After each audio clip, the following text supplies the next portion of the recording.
Semifinal number 2, everybody! Infernal Shrines is the first map, and we have a good one. Team against the Chili Donuts. Best of 3 series between two of the top teams right now to see which one makes it to the grand final, where they are going to meet the Hardos in another best of 3 series. So once again, if you're not familiar with the X Cup series, it's actually pretty simple. We have 10 qualifiers. The qualifiers are one-day events. You gather points. The farther you go in the tournament, the more points you get. Those points are added up into leaderboard, and at the end of the qualifiers, at the end of the season, the top 8 make it into the playoffs, where they're going to play for 4,000 euros of prize money. So quite a bit of pizza money. All sponsored, by the way, by a private Heroes of the Storm fan of the first hour that early on played the game, loved the competitive scene, watched HGC, and was obviously also very annoyed and frustrated when HGC went down, and is now giving back. Wants to stay anonymous, so our Mr. X is also part why, well, the name came to life the way it did. So yes, hence the X Cup. Big shout out to the sponsor here. And, well, thanks to him, we have games like this one between Team and the Donuts. But then, I mean, again, you got Rutsu against you, and you immediately ban Zarya. That's just how it goes. This is just how it goes. So, today, as you can see, we already have Nogrom. We playing last time, actually, he could make it. Zelia is also subbing in. So, every single team has pretty much 6 players at this point. And if one of them can't make it, you can always, like, swap around. Zelia has obviously played for the team in the past and has been a consistent part of the team, but the my team is going to go to Miami, as already mentioned before, for the Miami Defrost LAN, and the lineup that they're going to go with is not going to include Zelia, so there's that.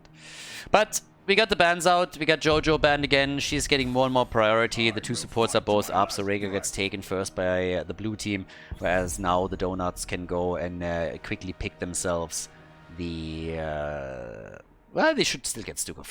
For a second I was about thinking maybe we go for something else, but we're on Infernal Shrines after all. Why wouldn't you go for Stukov? Would need a really, really good reason to let him go here. So I guess we already know one of their bans. Sorry, one of their picks. But what is pick number 2? Stukov and Vala. Alright, I already like it.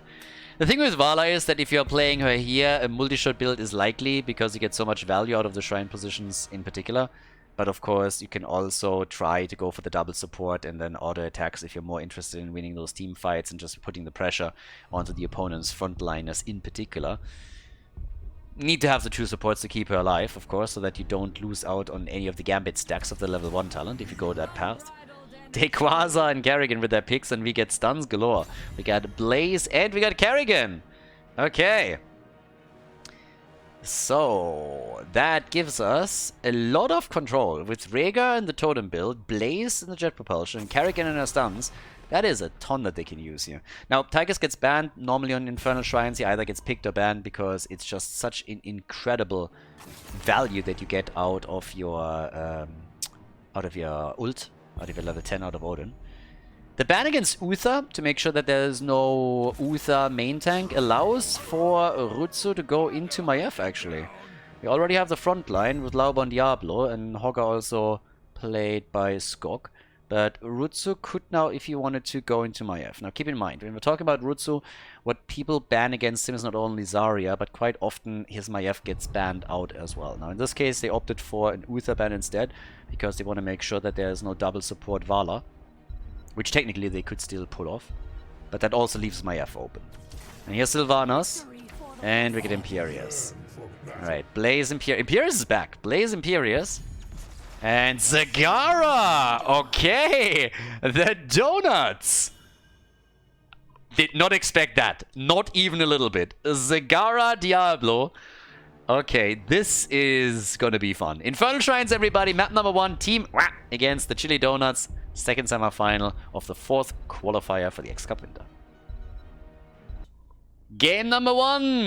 The blue team with the Quasar playing Blaze Zelia on Sylvanas, getting a break today. regarding the support role. We have Masquerade on Imperius, Ultralisk on Carrigan, and Anagrom on Rigger. On the right side of the map, as kind of expected, the multi-shot build for Marcus Vala. Again, it's always nice if you go into the auto-attack style these days, but you want to have a double support behind you. And even then, multi-shot is just very tempting on Infernal Shrines. It gives you so much value here. Banana Age is playing Stukov for the red team. We have Rutsu on Zagara, Lauber on Diablo, and Skog is playing Hogger. Yeah, let's get the party started. Level 1, the Overwhelming Affliction. We got the new habits, so we're looking for the Unstoppable frames again on Blaze. And on the level 1, also the Soul Shield for Diablo. Oh, so that guy has no soul, but okay. So, Zagara is definitely a very, very interesting pick. I mean, she offers... Zagara kind of offers a lot. So, first of all, through those tumors, you get a lot of vision on the map. If you go full Jaedong on the opponent, then it's a legal map hack at the end of the day. You have a lot of push power. If you are able to get her into a decent position during the team fight, she can also get a lot of player damage. And of course, there's always the ult that can set you up for really good combos and kills. The problem is, she's squishy. She's squishy and she doesn't have a lot of escape tools that she can use. So that makes her very vulnerable. And if Carrigan, for example, or anybody else gets a drop on her, then Rutsu is going to die a very, very quick death. So it will be... I'm extremely curious to see how this is going to pan out for him. We've seen some attempts of players to try and make Zagara a thing in the past. Mane comes to mind, but that didn't really work out for him. So now, once again, there's the attack, but Masquerade is in trouble, and he goes down. Masquerade is dead. Nogrom is trying to get out, gets caught by Diablo, and that's a double kill. That's a double kill. They're trying to turn it. Beautiful combo, but there's just, unfortunately for them, not enough damage behind it to really threaten any of these players. So after the Carrigan composition, the jet propulsion follow-up was nice.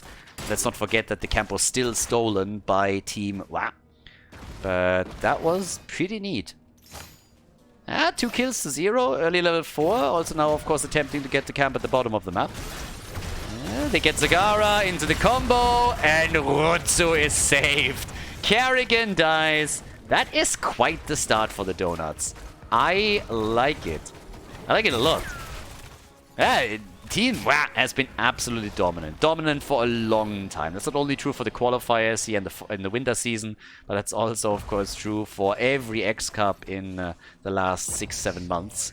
And yeah, it's just impressive how strong this team is. But at least early on in this first map, we have the Donuts doing an incredible job trying to keep them at bay and taking a lead for themselves, which is easily going to help them to get an early level 7 now.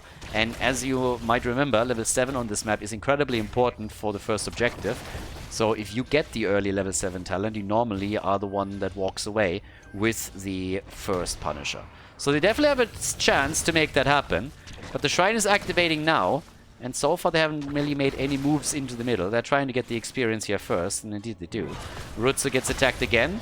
Dodges out onto the first stun. But that was actually well played by Carrigan and Zelia for a second. The problem is that with Diablo moving in, it again turns against them. Spray paint, spray game, not really on point. Rutsu just going for the standard here. I'm a little bit disappointed, I gotta say. He's not going to win any prizes here, but still, he got the kill, so that's what counts.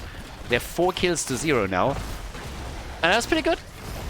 Yeah, the Donuts. The Donuts doing an incredible job here. Now, again, there is of course a slight handicap of Team rocking this without Dino today. Zelia and Nogrom are both here though, so they can't really go... it's not the normal setup, but still. It seems to have a pretty big impact on them, at least for now. This is on the other hand still very early in the game, we're only 4 minutes in and it's still in map number 1. But this is definitely a good start for the Donuts, and if they can snowball this a bit, that would, of course, be fantastic. So right now, another kill. Hello? With the help of Stukov, the Donuts take down Imperius, and Team is having some real difficulties getting a foothold in this game. They're by now more than nearly a level behind, and they might lose another one here. Team? Yeah, Lauber is able to get out. Or is he? There's another stun, and this time they want to really go for him. Lauber, everybody's low on the blue team, or at least two of them are. But Lauber is the one that dies. It still bought them a bit of time for Rutsu to not only carpet the bot lane with even more creep tumors and creep, but also take the wall down, so good for them. But this is shaping up to be a very, very interesting series. I mean, from the get-go, we expected a good one here. Two of the top names colliding in the semi-final at the tournament is always neat. But this is a great, great start for the Donuts. The red team is doing very well. Blaze now also with invulnerability frame since he completed the new habits. Level 10 is ready though. And we get Nidus! Oh my god. Full on macro. Imperious, he's dead again. They are crushing right now.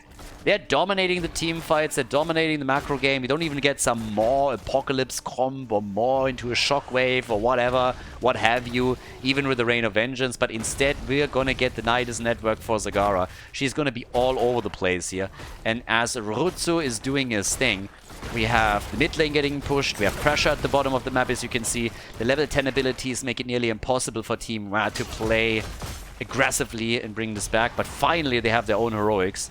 So that might enable them to do some work. Rhaegar's of course fantastic against Zagara in the sense that his Lightning Shield is an easy tool to use to take these creep tumors down, so that's great for them. And he's using that to just make sure that nothing is really disturbing them in the bot lane anymore. As you can see, they're going for the big cleanup. They don't want that legal map hack to be a thing against them. Lauber gets caught, but should not really suffer too much here. There's another stun, but as you can tell, he's going for Masquerade, goes for the interrupt here, blocks him out, and zones them away as the rest of the team goes for the kill. Masquerade is gone, Imperious is dead again. Zagara was at the top lane just a second ago, but is now moving back down to the bottom thanks to the Nidus. And they have 7 kills to 1.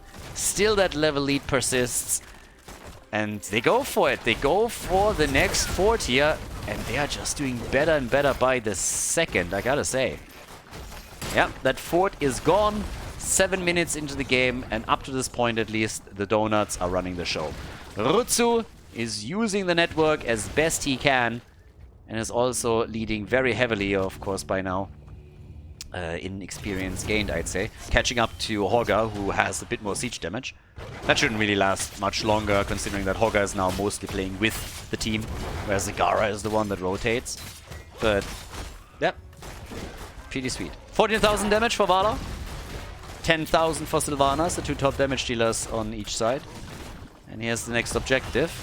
And once again, we're looking at a talent advantage that is going to kick in just a few moments for the Donuts. So they have the much better position on objective number 2, and Team Ra agrees. They are simply abandoning the top shrine and instead are trying to make a play for the middle. Zagara is immediately getting out of there, but there's Sylvanas.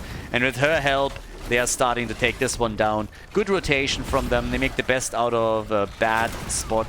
And, well, 7 stacks against 0. That's not really a whole lot. It's not like Hogger got them in an insane lead or something. So they keep the fort in play, but it didn't really help too much. 13 is going to be ready for Team in a few seconds, and that means that they bought themselves enough time to close the experience gap. Still a bit questionable whether or not they can go for the fight here, since by now we have 15 stacks against 0. They could technically still try and make a play here, but they need kills in order to make this work. Chrysalis is in on level 13 now, and here's the move. 21 stacks already for the Chili Donuts. Off they go. Zagara at the mid lane. Yeah, they're playing a 4 versus 5 up here at the top, just poking from the outside, but the blue team is catching up. They're closing that gap. But of course it means also that Zagara has time in the middle to go for the next structure, which is exactly what Rutsu is doing. Make is using his multi-shot to get value, not only damage against the opponent, but also getting a few more stacks for the team. 30 to 30. Zagara still in the middle. They're abandoning this. They're totally okay not getting the Punisher. They're insanely close though, but it's the blue team that wins it after all. But at what cost? At what cost? Well, first of all, that was a good one. Real nice Rain of Vengeance. But what it costs them is the fort in the mid lane. Rutsu, he is running the map. They bait the Punisher over the wall now. Of course, the blue team needs to get some value here. But Zagara is at the bottom of the map. She's continuing the party. Yeah, there's another play for Masquerade. He's low, and he's dead again. Beautiful jet propulsion, which results in Hogger dying. The fight isn't over yet. Turns out that Stukov also has no chance. Lauber gets body blocked. He's gonna fall. Yeah, he's gonna fall, and so does the Ford. So they get 3 kills. They only lose 1. But Rutsu is not stopping that onslaught at the bottom. Now, Blaze is, of course, at this point ready, but even the Keep is taking damage. So it's not a lot, but that opens up opportunities for later on in the game. Team has not given up on this. The blue team is on the path. They're going into the middle. They're taking down the fort. And now they're going for another camp as well. Just stealing them away, trying to regain some map control. And they're doing well. They're only half a level behind. Structurally, they have now nearly... I mean, they've pretty much drawn even with the donuts. Not 100%, but pretty close. The only thing they need to do is take down the wall on one of the keeps and they're Gucci. But that's a nice comeback that they're pulling off right now. They're really clawing their way back into this. But of course there is still that Zagara factor. She can now try to control that game by simply using the Nidus and running through the lanes, getting some value there. So... time to see if they can pull it off or not. Because again, if she gets caught, she's dead. It's just what it is. If she gets... and Urutsu is playing it smart. But also, the blue team, what are they doing? They're just consistently taking these creep tumors down. Again, if you are yourself, you're playing in Plastic or Wood League, the one thing that you need to do if you ever play, whatever, a quick match or whatnot, and you're going up against the Zagara, make sure that you take these creep tumors down. Don't go out of your way, but if you are close and you're on creep, make sure that you use your abilities to take the creep tumors down. You make sure that they don't have free vision the entire game. And it's going to help you a lot. And it's exactly what the blue team's doing to try and control Rutsu's movement a little bit. That engage didn't really work out, and yeah, they're trying to go for the cap, of course, but there's the move on Zagara. This time she gets caught, and Carrigan solos the bug. Zagara is down. Skog is dead as well. Nice team fight by the blue team. They are coming in, hitting hard. Nearly lost one. Vala did good well, but still the camp is taken and both of those boys just died a painful death. So now they're down to 3 on the map, and that means more control for the blue team, who now is able to get a lead in experience. So yeah, they are back to business. And they've turned this completely. The early in the mid game, great for the donuts, but now they're getting eaten alive here. Half level lead for 6 kills to 8, and they have now taken down every single fort on the red team side. They've taken the experience lead, and they can fight for the next Punisher here too. So yeah, they're looking quite strong. They also are the only ones that still hold on to a Shaman camp that they can take now to push the top lane even further. 29,000 damage by Vala. Nobody is even close on the blue team side to that damage. But again, at the end of the day, it doesn't really matter. If you are able to pull ahead, it's all that counts. So here we go. 6 kills to 8. This fight is going to be super important. Last one before level 20. Over an objective. But yes, Blaze makes it out. He's moving back, gets the stun. They're making a play for Skog. Survives for now. Hasn't used the shockwave yet. And the bunker is already up. Zones them completely out of the shrine. But Lauber and his boys, they're making a re-engage happen as we speak. Looking to push in, trying to go for the Arcane Punisher here. We already have Hogger pogging, and he's pogging hard. Yeah, gets dizzy, all that spinning. Spin to win, baby. He's trying to get the hits in there.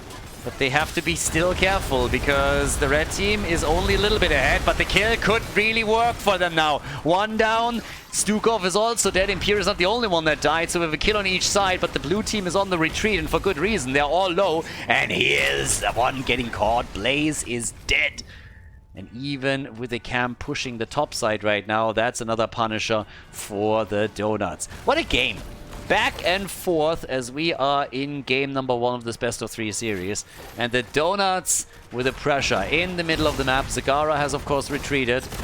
Nice pull over the wall. That is definitely going to help them with the defense. Zagara is defending the top keep, which has now also taken some damage. But the ambition of the Donuts is still to try and make sure that they're at least getting the keep in the middle here. They're still 2 dead, and Rega is in trouble. Rega, yeah, not getting wrecked right now. But they're defending, they're holding. And now they're going for dibbles. Lauber's in trouble. Lauber is in trouble and he dies as Sylvanas closes the gap and is going on a killing spree. Zelia is starting to pop off a little bit here. They want to go for Market 2 and they get the kill. Level 20 is ready. 9 kills, 210. Zagara continues to push the top and the blue team goes for camps. Yeah, Miliki, they're everywhere right now. The attacks, they keep coming. We got the Psionic Shift and the Bolt of the Storm, aka both pick Blink. No matter what Blizzard names their talents, that's what it is at the end of the day. And down at the bottom of the map we have now Kerrigan, hobbity hop. Kerrigan just jumping from one to another. 50 stacks on Vala, by the way. Currently with level 20 talents for them. We have also the Farflight Quiver, giving her a little bit more range, especially with the combo on Manticore. That's going to be important. 44,000 damage for Vala. 25,000 for Kerrigan. And the push in the mid lane. They are not afraid to go for it right here. Right now. Yeah, Wailing Arrow already pretty early here, even. Hoping, of course, to get a bit of a catch. Keep the CC in mind. I mean, this is the one thing that we've been talking about the entire time. How much CC they're running. And they indeed do. Imperius, by the way, is getting a little bit murdered in this game, but he is still contributing, of course. 6 deaths on the other hand. Yeah, he is the punching ball. The punching bag at this point. So, yeah. So, for now, we have level 21. That matters a little bit for the stats, right? But everybody seems to be waiting for the next objective, which this time is going to spawn topside. And the next big fight is more or less deciding the game. Zelia is, by the way, the only one that hasn't died yet. Zelia on Sylvanas with 28,000 damage. He's a top damage for the blue team, as he should be. Only range damage dealer. He has not died even once yet. He has a triple front line that he can hide behind and try to farm the damage, which he indeed does. Vala is, of course, a bit ahead. She's just carpeting the shrine every single time that the objective pops up. Cam's still pushing at the bottom of the map. Zagara will have to deal with that eventually. She's, of course, leading in the siege damage, considering the playstyle. That doesn't come as a surprise. 150,000 on that regard. And they're dancing around the camp at the top. Buying more time for the bottom camp to get some work done here. One catapult is also in. So yeah, Zagara is finally making a move. And they are still threatening this. And now they see Zagara at the bottom of the map. Now that they see Zagara, they move in. It's exactly how to play the game. You create something on the other side, a threat on the other side of the map. Once that they show there, you know you have a 5 versus 4, and you go for it. But they're losing it. They're losing the 5 versus 4. And there's 1 down, 2 down. Vala has also now died. Oh boy. Yeah. Zagara is back, and now we have a 4 versus 3 actually ongoing. And Team Wap might just lose this one. Here's the Ancestral, and Lauber, Hell gets out. It's away for now. Ultralisk is still looking for a quick kill, but can't get it. But this is now a 4 versus 3. Problematic is only that Vala died, because that's the main damage dealer by far for the red team. So yeah, they lost her. But interesting engages here for sure. And in the middle of the map, Keep is gone. They lose the keep. The donuts, everybody. Oh boy. They are really bringing the fight now. Team is apparently sorely missing Dino. Couldn't play today. Got subbed out. Quasar. Yeah, wishful thinking. This is not the Make-A-Wish Foundation. That one was never about to hit. But of course the follow-up is still brutal.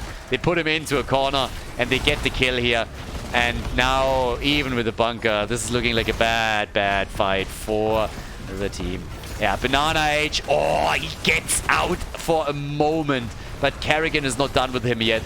Stukov is eliminated. 5 versus 3. And team turns it around again. It's insane. Every time there's a bit of hope and a lead for the red team, Blue team steps it up. Zelia's just zipping all over the place. Nearly dies to Hogger though, but is kept alive by Rega. And now they have a 5 versus 2 and might even be able to go for gold here. Thanks to Sylvanas, they can easily take down the keep at the top lane. That opens up the core too. Especially now that they're gonna go for the Vala kill. Vala's eliminated, and here's the play for the lead in the series. What a game. Back and forth, time and time again. Another heal here. Farsia's blessing kicking off. Lauber targeted, and he goes down. Zagara is back alive, but she won't be able to change the outcome of the game. This is gonna be it. Team, wow, they after all are still able to lock in the victory here in Infernal Shrines and take the lead in the best of 3 series at the semifinal. Well played and nicely done. Before we head into game number 2, make sure that you subscribe to the channel if you haven't done it yet so you don't miss out on any future content here on Khaldor TV. Map number 2 between Team and the Chili Donuts. Now, kudos to the red team for making this a very entertaining first map. I honestly, at some point, I really thought that they had it and they could snowball it a bit more. But then the blue team turned it up a notch and was able to win after all. So now, again, the reminder, Dino is missing today. They play, therefore, with Nogrom and with Zelia. So, usually Zelia in the support position, playing healer for them. But today he's on the damage, as you could already see a few seconds ago. So it's a little bit of a different lineup than the one that they're normally running in the big events, and also different than the lineup that is going to go to the Miami Defrost LAN, the offline event in the US at the beginning of February. Tomb of the Spider Queen is map number 2, so there's a chance for Team to take a 2-0 victory and go up against the Hardos in the grand final here. But let's see what kind of idea the Donuts have for the second map. Because I kind of like that they tried something a little bit different. I'm not really the biggest Zagara fan, I gotta say. I think she's too squishy. If you can get away with her and keep her alive, then yes, she can have a huge impact. So it could have worked, and I think against a lesser team it would have. But against the blue team, it was just not enough. I like the out-of-the-box thinking, though. Every now and then, especially in a qualifier, you know, it makes perfect sense. Try this stuff out, see where it gets you, and use it against one of the top teams. So, yeah. For now, we got the Zarya ban again. It's just what you have to do against Rutsu. It's actually a little bit of an interesting thing, you know, at some point Rutsu is actually not even going to try and play Zarya anymore.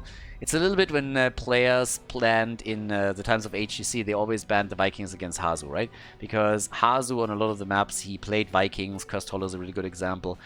And to them, it was really funny to them, because they said at some point, like, we are not even practicing with this anymore. We don't even want to play this. But people still waste a ban on it because it's just so ingrained in their head that it's a big threat.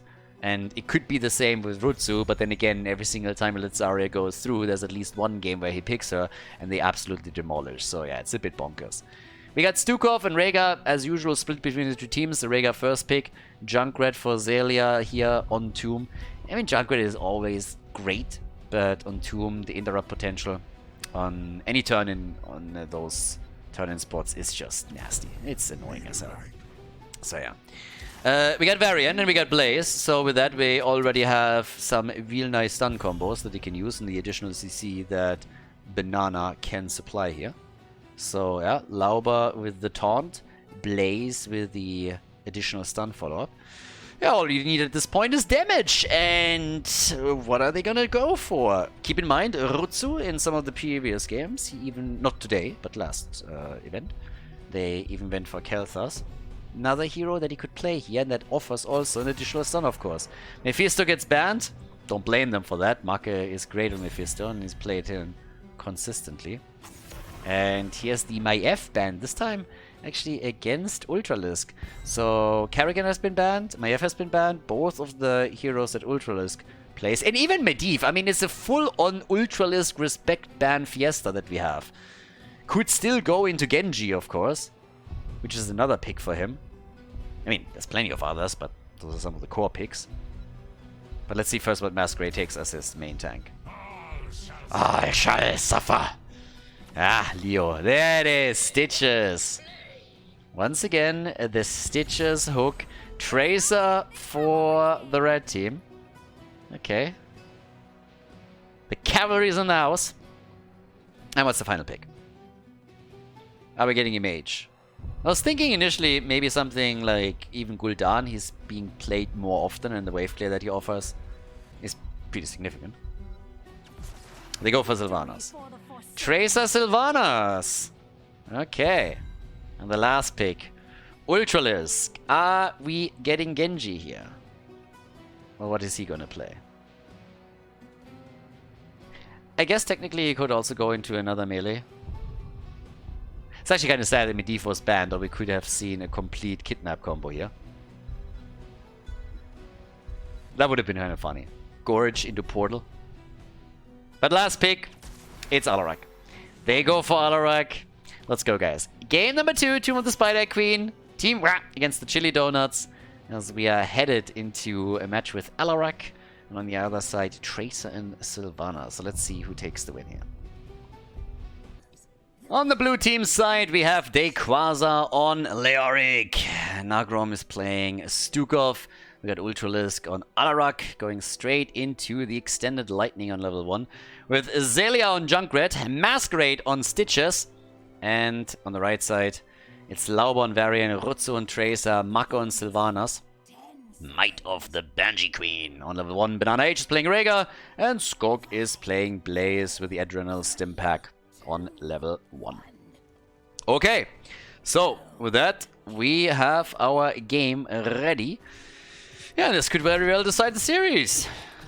If once again the blue team proves to be unbeatable, even without Dino, then yeah, this could be all she wrote. But already the Sylvanas push at the bottom of the map.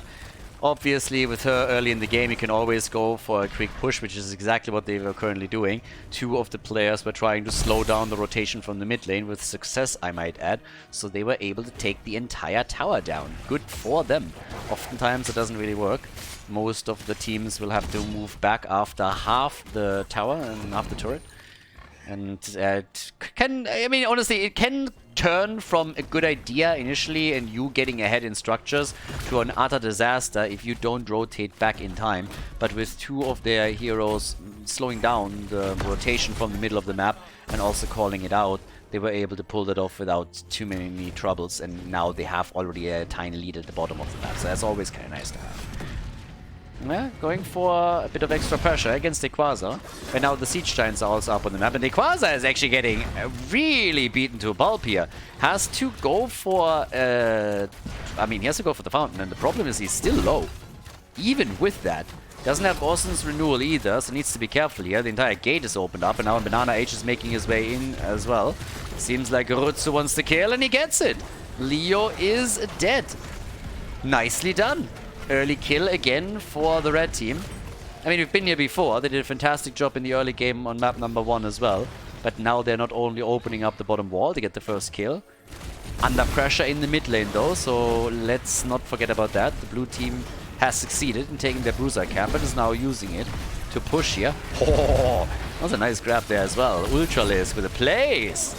Going straight into the negatively charged on level 1, so he wants the big stacks. Trying to go for the big Alarak plays. Mark is already moving out, but guess who's dead? It is Blaze. Ooh, he got knocked out. God. Yeah, no chance for him. But we got the taunt. Varian, he's been practicing his insults all day, every day. Entire time. It's just like sitting there. I personally think that Alarak has the better lines, but yeah. Lauber, he's going for it. Trying to taunt some people into attacking him. Dayquaza at the bot lane. Pressuring Umaka, but now that they have the Siege Giants, this is what they're going to use to, hopefully for them, take a structure or two down. Maka gets out. As always the risk. I mean, it's all about the stuns at this point, right? If Maka is able to escape with the waves, they're nice, but he's getting a bit of help too. Skog and Banana H are both rotating down to the bottom of the map and helping him out here. But already the taunt against Stukov. He survives, and they're trying to turn it now. Keep that hook in mind. But Lauber, he is taking it out right away. Alright. Yeah, he's not from yesterday. I think at first I thought my pick whistles, but my dear Mr. Singing Club, that was a close call. Alarak is down though. And oh, that is a bit... Oh, but they get the counter kill. All right, fair enough. I actually thought... And they get another one here. Look at this. We're having a full-on kill fiesta. 3 kills in the mid lane. But now we have 5 in total. The teams are slowly getting towards level 7. But that was nicely done. I mean, Alarak down is currently at 7 stacks on his negatively charged. Marke, Banana H, they're still holding the middle, but of course they also suffered some losses in structures with that earlier push that I mentioned. But now level 7 talents are available. And the blue team is drawing even here, as they're also locking the next tier in. We have the growing infestation right now. Already getting with him Implied Force. And here's the move in the middle. And let's not forget... Oh, Rutsu, yeah, that bomb didn't really connect for him. Now, we currently are in a spot where obviously we have Alarak just like farming this up. His quest on level 1 is completed, so that in and of itself is already a big win. But it's still a bit back and forth. The problem is that the red team hasn't turned in yet, and now they're losing Sylvana. So Market just died. They still get the gems, as long as Banana H makes it out. But the problem is really that they can't make it towards the turn-in point, as it seems. They're not able to get anything turned in, and by now we have Reaper Wave number 1 already locked in, whereas the red team hasn't delivered a single gem. Not even one. Another hook, another combo. Lauber looking for the taunt, but Ultralisk already moved out.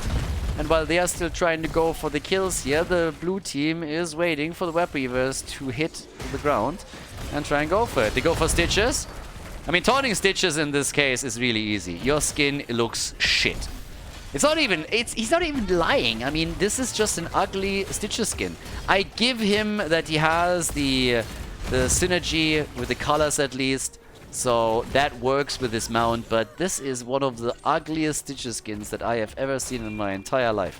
There's so many good options. Masquerade, why? Just why? Just because you're French? Really? Really? Could you go for a good one? I mean, dude, come on. Now, either way, they go for the big hits in the middle now. Slightly add in experience. Don't think it's gonna matter. That's a good taunt, though. That's a really good taunt. Zelia is still alive. Like, how the fuck did he survive that?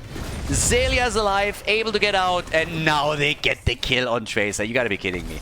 Beautiful play by team. Wow. Really well done. Not only do they save Junkrat, but they get the kill on Tracer. Yeah, that's pretty good. Now, we have them with a 4 destroyed too. There's that. And here's the level 10 for them. So, the blue team, pretty good spot for them right now. Now, obviously, it's about guarding the turn-in point. But they have a significant advantage also in gems. And that's starting to become a bit of a problem for the Donuts. So they gotta be careful. With level 10, they might finally be able to also use Sylvanas and their mind control to try and sneak in another kill. They need to. But if the blue team turns in again, that would be a bit of a disaster here. So Dequaza already going for the drain, still trying to move out here and receives the heal from Stukov. 22 gems on Leo, you kind of want to get rid of those. There's the Gorge though. Yum, yum, yum, yum, yum. Straight into the Junkrat trap, and can they get the kill? Oh, they can! Down goes Varian. The gems are still picked up, but another kill incoming. They really want it. The Riptire is there, and they are slowing him down and follow up with a Alaric composition as Blaze is about to escape. So they get another kill, 17 stacks on the negatively charged now, and finally we have a few more gems lost for the Donuts. So the blue team is controlling this from start to finish right now. 6 kills to 3, not a single gem turned in by the Donuts. This is getting difficult. Now, down at the bottom of the map, the fort is also under assault. Leo is ghosting out. Yeah, they might even be able to taunt him here. The problem is that there was no follow-up that could have helped them. But the red team is finally able to go for the bottom turn-in point and deliver the gems. That actually was important. I mean, with the Rhaegar holding this many, it was an easy play for Banana H to make that work, so good for him. But, yeah, if they... Oh my god. There's the mind controller like that. But Varian is still in trouble. And they try to go for him, but the rest of the team... Oh, Zelia, this time he's not making it out. No. This was just too good. And Nagrom, he's also in trouble. Nice attempt from Masquerade to go for the helping hand here and pull him back to safety. But that was a beautiful double kill for the Donuts at the perfect moment in time. Leo, he's not making it either, is he now? Nope, he dies too. They went for the Bloodlust, and now this is where they're really hitting them hard. They go for the fort at the bot lane. 6 kills to 6. Team, they have their level 13 talent. A little bit sooner. But yeah, Alaric is defending the top, so at least that helped. But that was a very, very nice move. And especially with Sylvanas, you can obviously always jump in. So they get the fort at the bot lane. They even push this entire thing over towards the keep, which means that Leo has to abandon the middle and needs to help out here. 13 talents are now ready for both. But that was a great move by the Donuts. Get the turn in, follow it up with a double kill. And now they have even talents. And another mind control on Stitches, who gets hit hard, but that fatty has an incredible hit point pool. And Masquerade is just shrugging off like it's nothing. Yeah, Masquerade surviving here. Eze peze. Well, we are going for another potential turn-in for the blue team, and seems like they're going to get this one. Ultralisk is delivering another 10. That's all that they need here. But they also went for the boss. Yeah, they activated this one, so that's actually kind of interesting. I don't really think that they are going to... They are actually committing. Yeah, the rotation is a bit late. They're committing to this one. Rotation is late. Zelia can control the drop point a bit. They're blocking the path completely. Take the boss. Now they're in the choke point. They're trying to go for kills here too. Sylvanas nearly getting hooked at this point. Reptire is out and goes. Ultralisk makes it out of the fight. Tracer gets gorged. Zelia is once again trying to escape, but this time he dies. The problem is that Tracer didn't make it either. So a kill for a kill. Nagrom also falls, but while all of this is happening, the boss is pushing, and so are the web weavers that they got. They get kills, granted, but they're losing structures, they're losing ground. They get the Alak kill on the other hand, so that is resetting the sadism back to 90. And Dequaza dies to 7 kills to 10. Another hook. A quick B-step, but the fort is gone, so that's 1 down, and the boss is marching towards the keep. It's a real weird game right now, because taking the boss was a risk, but they're able to do a lot of work just simply by buying time for the web weavers and the boss itself. Marco obliterates that bot lane push, as you can see, but still, that is a really interesting one that we have in our hands here. Now, as the dust starts to settle, Team is still ahead in structures. They are falling a bit behind in experience, but they might even be able to go for the fort. Well, they can poke it a bit more, but Zelia is more interested in getting the siege giants here. 34,000 damage for Sylvanas, 31,000 for Leo, who's top damage by quite the margin for the blue team. But they want the fort, and I think they're gonna get it. And they might even get the kill. Lauber, well, Bunker is up, so he's gonna get out. Dequaza, on the other hand, seems like he's gonna fall, so they're gonna go for the Leo kill. What about Tracer? The hook. Banana Age gets hooked here. Tracer wants to kill against Nagrom. He goes for the big shot, but he's also going to die. 7 kills to 12. Interesting game, to say the least, because now we have another turn-in opportunity for the Donuts. Maybe that helps them to take some structures down. Stitch is the only one that hasn't died yet, by the way. But as you can see, this is a level advantage, entire level advantage now for the Donuts. That changes things a little bit. Yeah, and we have, for now, 7 to 12 on the kill count. A lot of it also because Masquerade and his boys, they took fights that I think normally they might not even have taken. 22 stacks for Alarak. It's alright. Nothing crazy though. I'm level 4 obviously. But this is the moment where the red team could bring it back. They're behind in structures, but they had an experience. They can always shift with the quick team fight. And obviously Masquerade, now that he has also his level 13 hook extension, is just hitting one after another. But you can tell that they're struggling in the middle to keep the fort.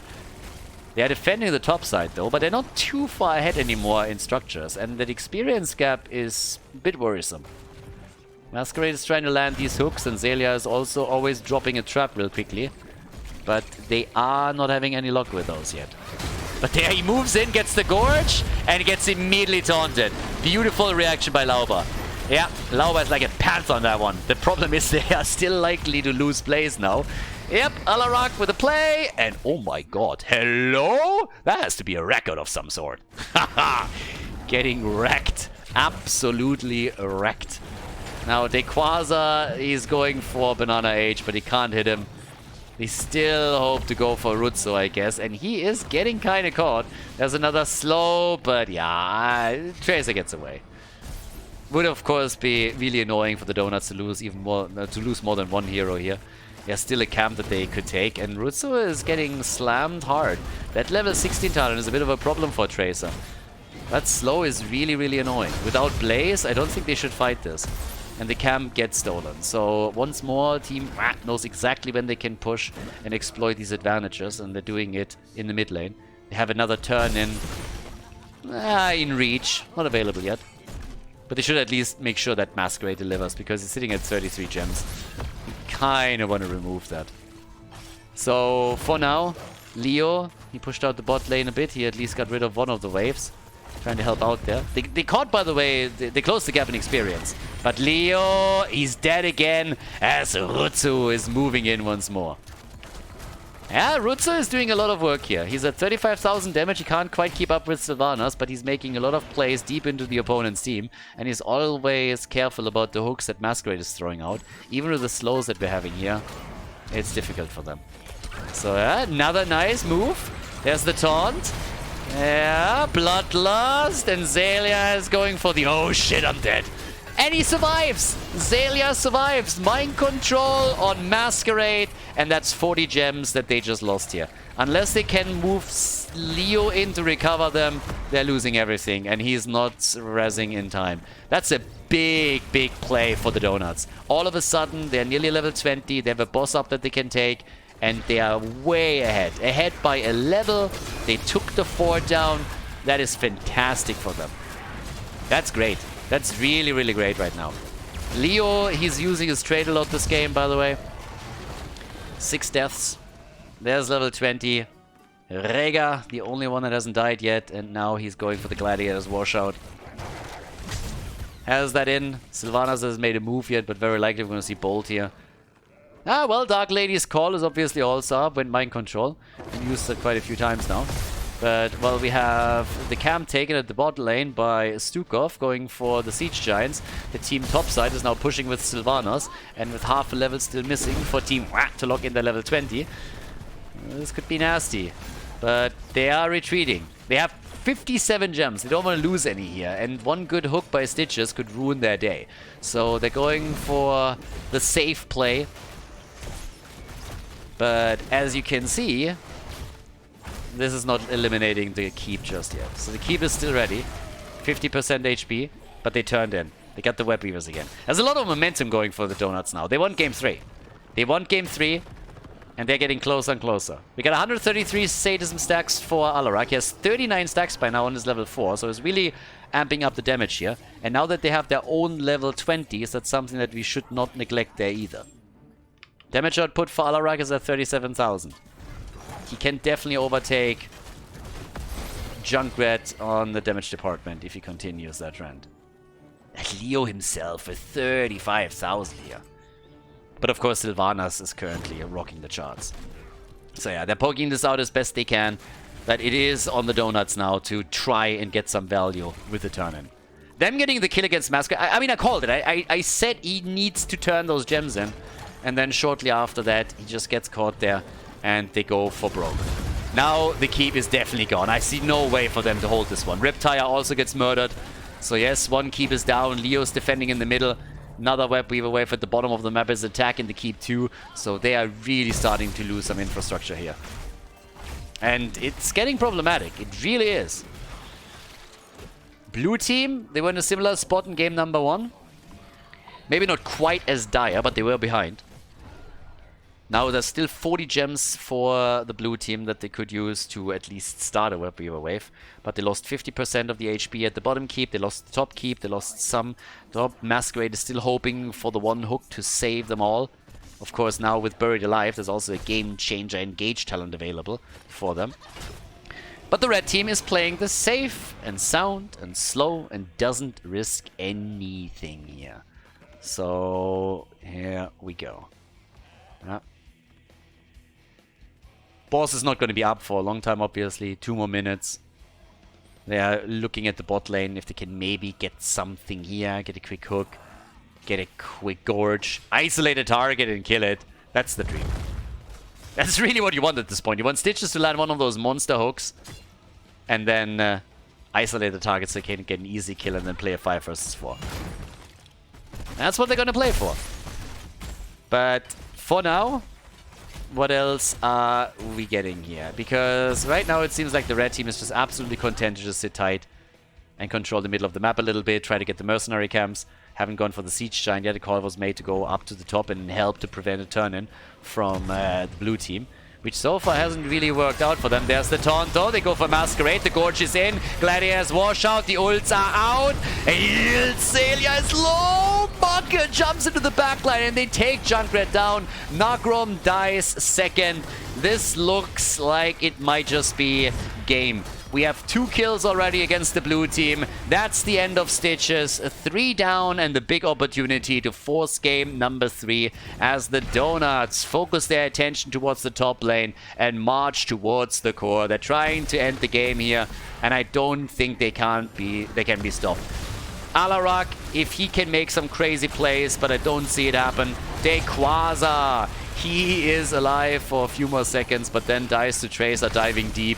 Ultralisk himself is the last defender, and he doesn't stand a chance either. Core has already lost his shielding, and now Alarak is gonna get dropped too soon, TM. Maka is moving in, they take him down. It's a 5-man team wipe, and Team loses. Game number 2 against the Chili Donuts as the red team forces the 3rd map in the best of 3 series here at the semifinal.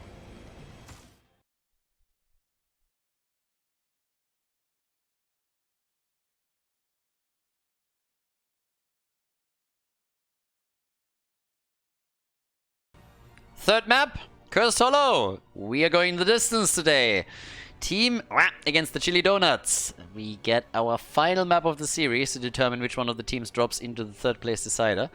And who moves on to the next round. The grand final of qualifier number 4 here at the X Cup Winter. It was a nice show from the Donuts on the 2nd map, I gotta say. So we got Zarya banned, same reason, Wutsu.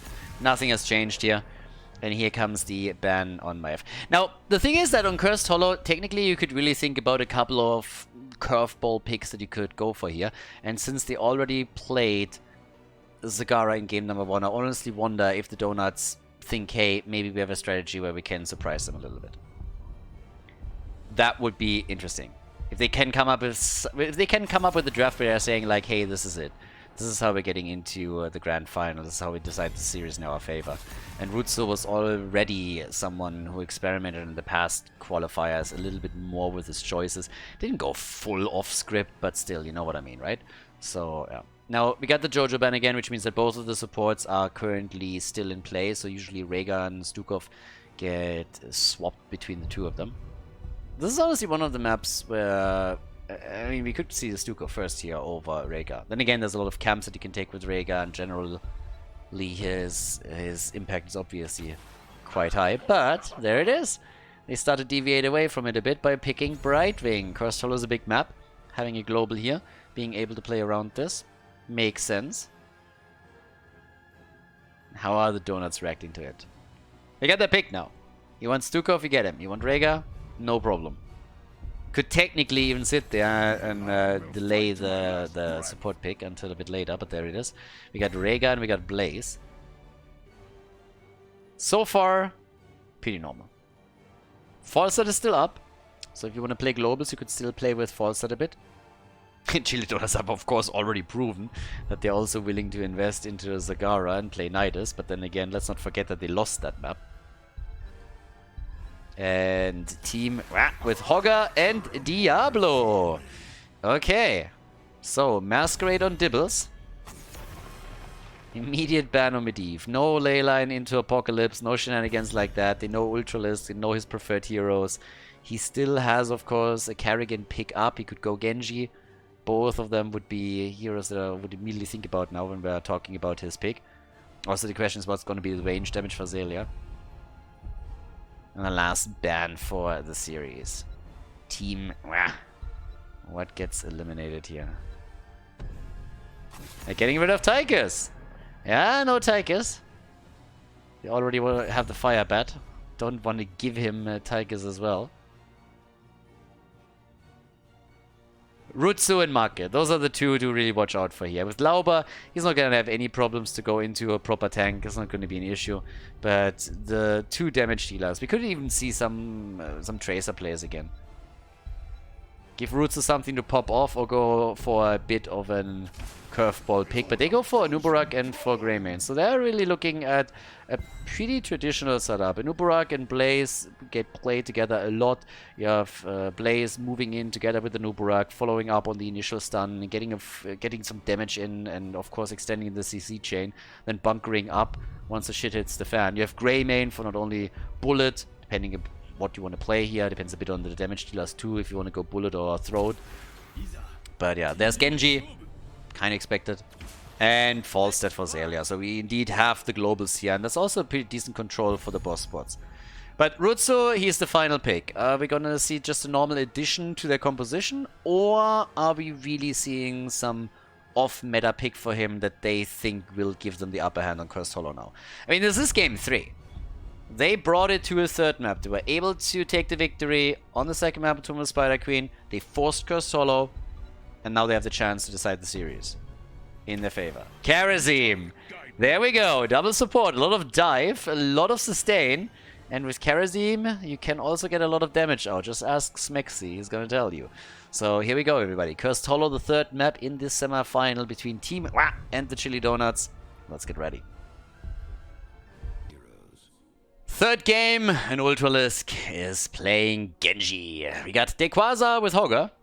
Nagrom on Brightwing for the blue team. Zelia's on Falstad and Masquerade. He's running Diablo. On this third map of the series, towards the right side of the map, on Cursed Hollow, we got Mako on Greymane, Rutsu on Karazim, Skog on Blaze, Banana Age on Rega, and Lauba is playing Anubarak in this final map of the series. Bit more global play, bit more macro focus for the blue team. That gives them, of course, also a few options in the mid and late game when we have some of the forts and keeps destroyed. But this is the moment. A lot of aggression very likely coming from the Donuts. There's tons of mobility that they have in their lineup. And they already moved towards the top. Masquerade, he saw it coming.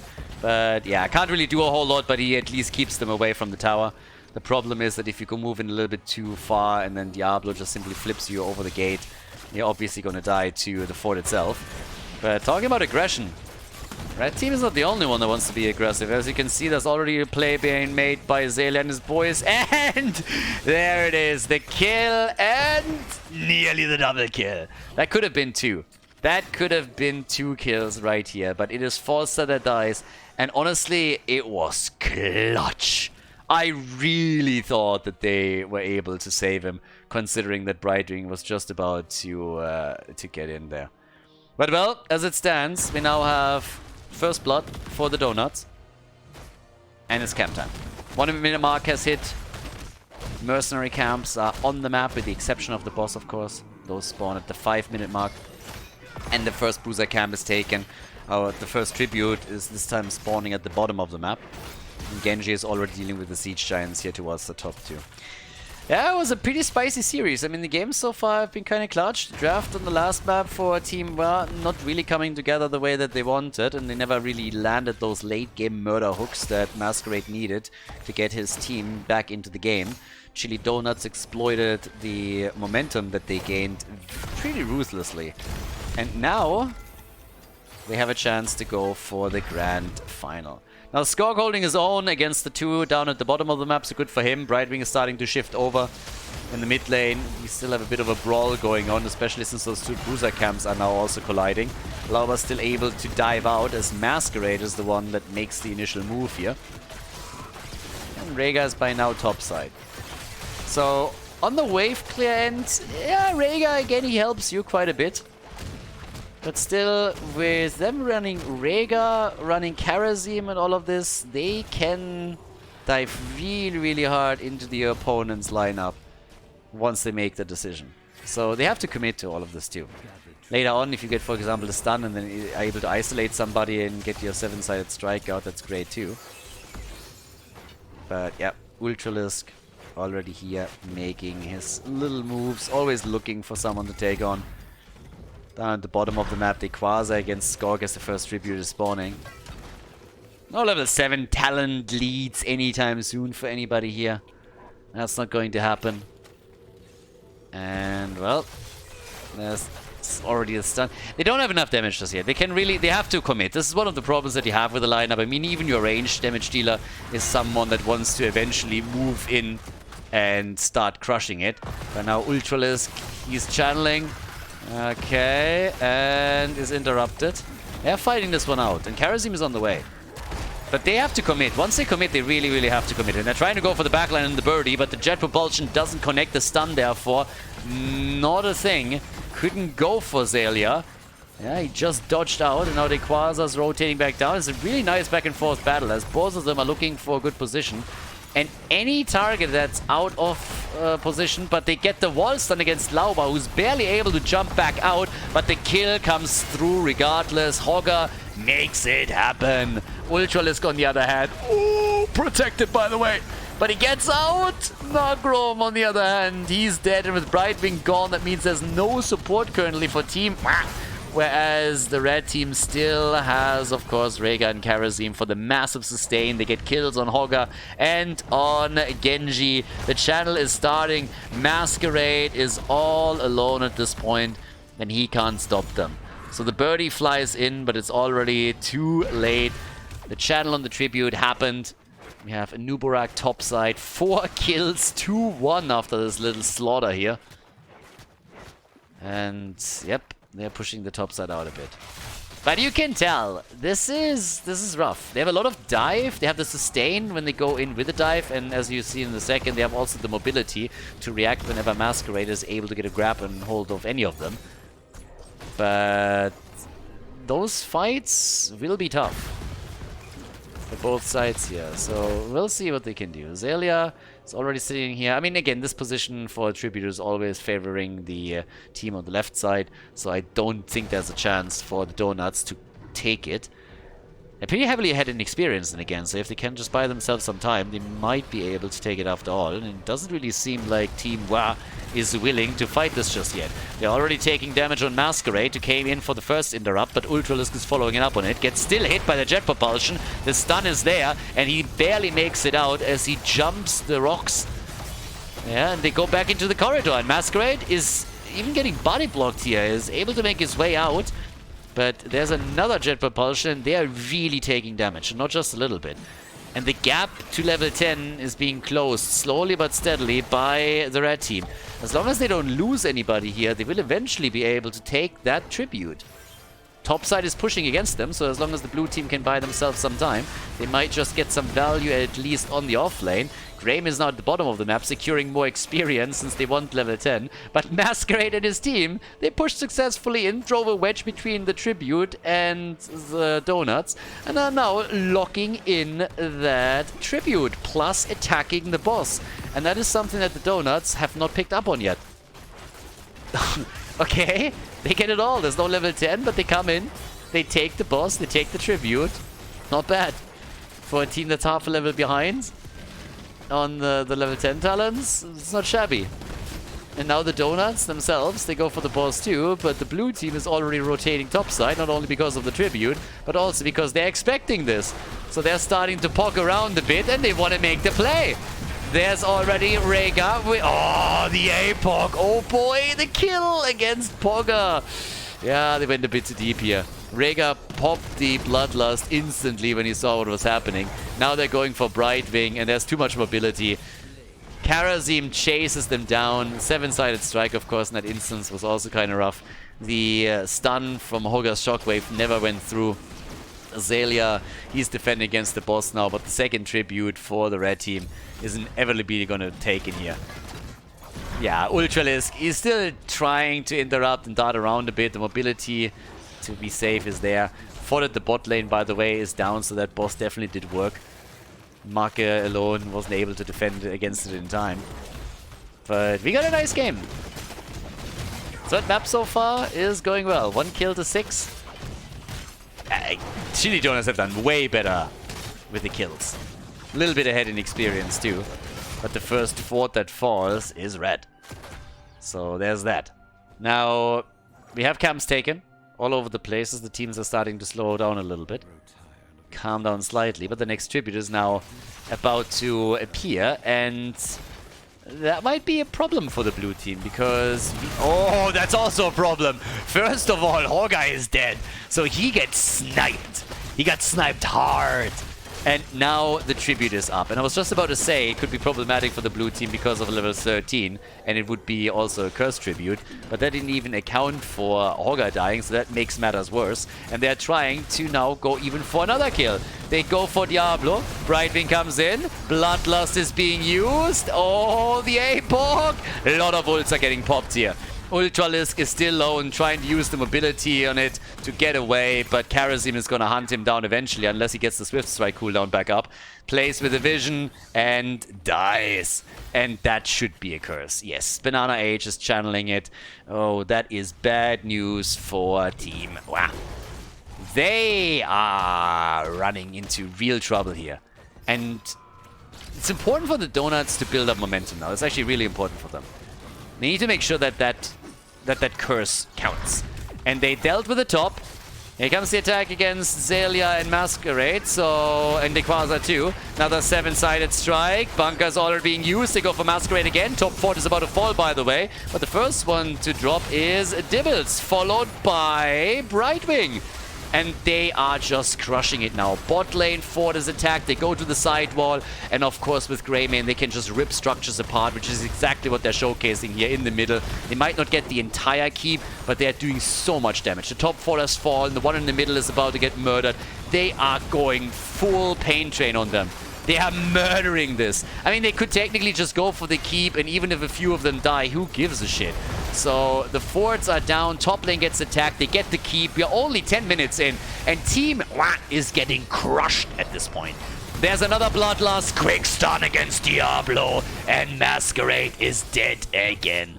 Masquerade is dead, the keep is down, and holy shit did the Donuts just go for it. 11 kills to 1. 11 kills to 1 right now. They tried to go for the camp. Ultralisk just jumped over and immediately was like, yeah, I don't really want to be here. Swift strikes out, but look at that lead in experience alone. 2 levels ahead. Double support, insanely aggressive composition. Full on melee pretty much. Marke going into Worgen form in all of the team fights here. And they even opened up the top wall. So, yeah, that's quite something. That one, yeah. I mean, holy hell, they nearly have level 16 now, and that's a 2-level lead. What's the boss timer? 30 seconds on this one, up top side, obviously. Slight delay. And the blue team is hoping for a sneaky kill, as you can see. They're going for some traps. Don't really think that's going to work for them, but they are trying. And the red team, in the meantime, is just saying, alright, we're going to go for boss. The thing is, are they trying to backdoor the keep? I mean, I'm not quite sure how they're going to play this now, because they expect the boss to be taken, I'd say. You have to. You have to, at this point, assume that they're going to go for boss. So I guess they're trying to steal the Bruiser camp here, because they know they can't contest the boss at the bottom of the map. Fair enough. That gives you at least one camp. Yeah, level 16 talents are in. They don't have a composition that lends itself to backdooring the keep or anything. But now with one keep already gone, the bottom keep is going to be attacked too. Siege Giants plus boss.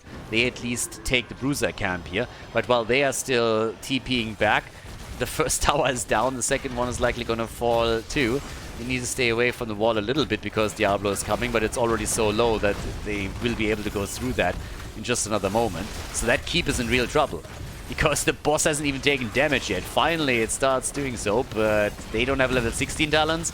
We're 12 minutes in, and this is likely going to be keep number 2. There's no real stopping them at this point. Even the mid lane, there's catapults on the core already, by the way. So the shield is already falling here. We have 2 catapults on the core. They might even go for it. They still have Bloodlust, and they got Cocoon. If they get the kill here, if they get a kill, they're just gonna end it. The Donuts with an amazing opportunity to take the game and go to the grand final. The Bloodlust is in. Apocalypse is already getting used on the side of Diablo. The boss with a stun. Karazim is dead. But Nubarak dies. Diablo is also down. And they're looking for a second kill. Greymane moves in, but Brightwing gets away. The core is falling, though. Maki can go for it. This needs to be game. It is game. Team loses in the semi-final of the 4th qualifier for the X Cup Winter as the Donuts move on to the next round of the tournament.